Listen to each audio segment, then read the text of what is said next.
Bismillahirrahmanirrahim. Assalamualaikum warahmatullahi wabarakatuh. Selamat pagi, salam sejahtera bagi kita semua. Di kesempatan yang baik dan berbahagia hari ini, izinkan saya, Agung Suryanto, dengan NIM C1G021001 sebagai moderator, sekaligus pemateri pertama dalam presentasi kali ini.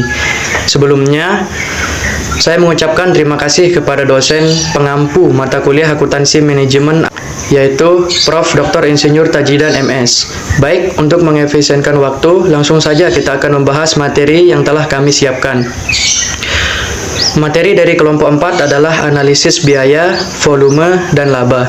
Tetapi sebelum memasuki materi, izinkan saya memperkenalkan nama anggota kelompok 4, yaitu yang pertama ada Amanda Yunistianingsih dengan NIM C1G021002 dan Gita Apriyali Rukmana dengan NIM C1G020091.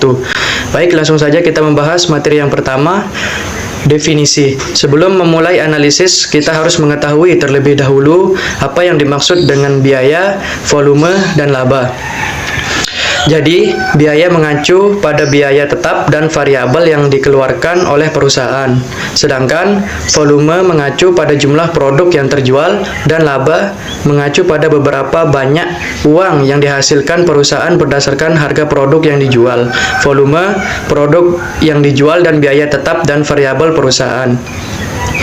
Biaya, volume, dan laba merupakan tiga komponen yang sangat penting dalam sebuah perencanaan, pengambilan keputusan, serta penyusunan rugi laba, di mana setiap kegiatan operasional suatu perusahaan memerlukan adanya manajemen dalam mengelola sumber daya secara efisien untuk mencapai manfaat dan keuntungan yang tinggi, agar perusahaan tetap berkembang dan berkelanjutan, sehingga diperlukan sebuah alat ukur untuk mencapai hal yang diinginkan. Seperti contohnya dengan menggunakan analisis biaya, volume, dan laba.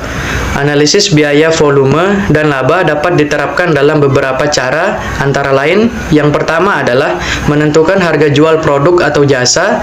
Penetapan harga jual adalah proses penentuan yang akan diterima oleh suatu perusahaan dalam penjualan produknya. Yang kedua, memperkenalkan produk. Maksudnya adalah dengan cara promosi. Di sini promosi yang dimaksud seperti yang kita ketahui bahwa tujuan promosi adalah untuk memperkenalkan produk, baik promosi secara langsung maupun promosi menggunakan media sosial seperti YouTube, Instagram, TikTok, dan lain-lain. Yang ketiga, ganti peralatan. Memperbarui peralatan untuk mendapatkan hasil yang maksimal sehingga pelanggan akan tertarik dan membeli produk yang kita inginkan. 4. Keputusan produk atau layanan. Keputusan produk atau layanan yang akan diproduksi dari dalam perusahaan maupun dari luar perusahaan. Sekian materi dari saya, akan dilanjutkan oleh rekan saya. Terima kasih. Penggunaan analisis biaya, volume, dan laba digunakan untuk menentukan apakah ada pembenaran ekonomi untuk suatu produk yang akan diproduksi. Nah, konsep ini berhubungan dengan bagaimana seorang manajer melaksanakan tugasnya dan memiliki manfaat yang besar sehingga berfungsi sebagai alat manajemen yang penting untuk mengetahui potensi laba yang belum dimanfaatkan oleh suatu perusahaan. Kegunaan analisis biaya, volume, dan laba adalah untuk A. Mengetahui jumlah penjualan minimal yang harus dipertahankan agar perusahaan tidak mengalami kerugian. Yang B. Mengetahui jumlah penjualan yang harus dicapai untuk memperoleh tingkat keuntungan tertentu. Dan yang terakhir, mengetahui seberapa jauh berkurangnya penjualan agar perusahaan tidak mengalami kerugian. Oke, untuk materi selanjutnya yaitu definisi break-even point atau BEP. Break-even point merupakan suatu kondisi perusahaan di mana dalam kegiatan operasionalnya itu tidak mendapatkan keuntungan dan juga tidak merugi. Di mana break-even point ini sering kita katakan juga sebagai titik impas, di mana dikatakan impas apabila pendapatan dalam perusahaan dan juga biaya yang dikeluarkan itu sama dalam kerugian dan juga keuntungan berada pada titik nol. Selanjutnya yaitu kegunaan dan manfaat BEP. Break-even point merupakan suatu alat analisis untuk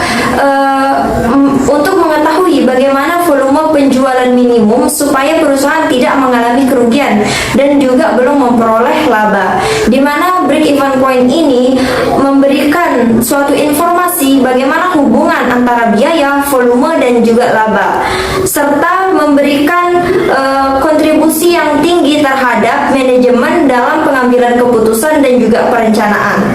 Rumus BEP tersendiri dibagi menjadi dua, yaitu BEP dalam unit dan BEP harga, di mana BEP dalam unit yaitu BEP sama dengan fixed cost dibagi dengan harga dikurangi dengan variable cost dan dikali 1. Sedangkan untuk BEP harga yaitu fixed cost dibagi dengan 1 dikurangi variable cost dan dibagi dengan S.